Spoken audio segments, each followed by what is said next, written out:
It was a rainy evening when Alina found the small leather diary lying beside a park bench. She almost walked past it, but something made her stop. Maybe the way it was soaked, as if it had been crying with the sky. She picked it up carefully, wiped the water off its cover, and noticed the name embossed faintly in gold. To my tomorrow, A. She didn't know why, but her heart skipped a beat. Maybe it was the way the words seemed so full of longing. When she opened the first page, the ink had bled, but the words were still readable. If you ever find this, it means I couldn't give it to you myself. But I hope you know you are my reason to stay. Alina froze. The handwriting was neat, deliberate, filled with emotion. The date written at the top was from 2 years ago.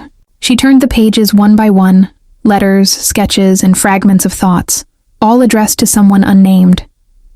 Whoever had written them had poured his soul into every line. There were stories of laughter, of hospital visits, of promises under cherry trees, and of fear of running out of time. Each entry ended with the same line. If only tomorrow would wait. For reasons she couldn't explain, Alina felt a strange connection with the writer. The emotions were too raw, too real. That night she couldn't sleep. She kept thinking of who A was and who these letters were meant for. The next morning she decided to find out. The diary had a dried flower pressed between the pages, a daisy. On the back of that page, a single clue. Hillview Hospital, room 407. That was enough.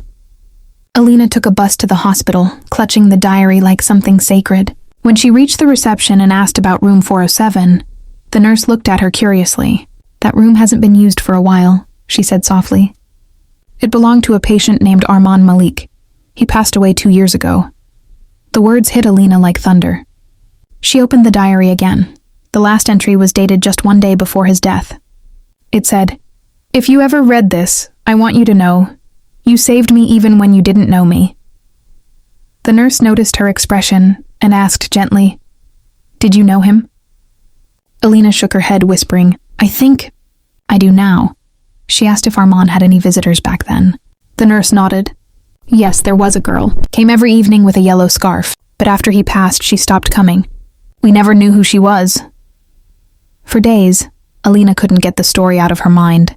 She started visiting the same park where she had found the diary, hoping maybe she'd see someone who recognized it.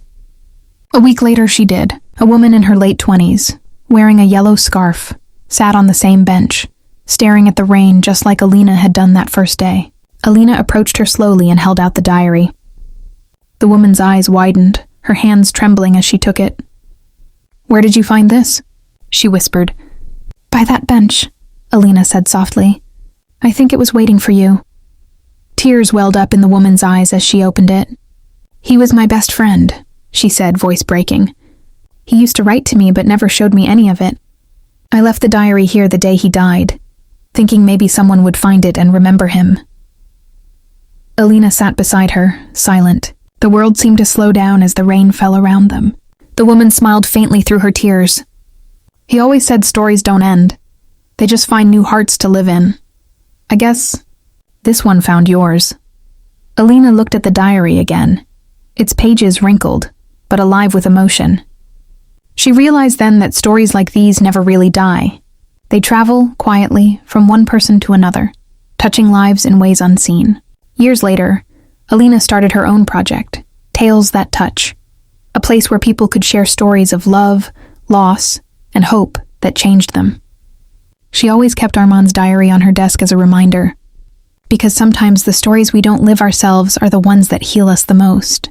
And every time she read those final words, "If you ever find this, it means I couldn't give it to you myself, but you were my reason to stay." She smiled softly, whispering, "You still are."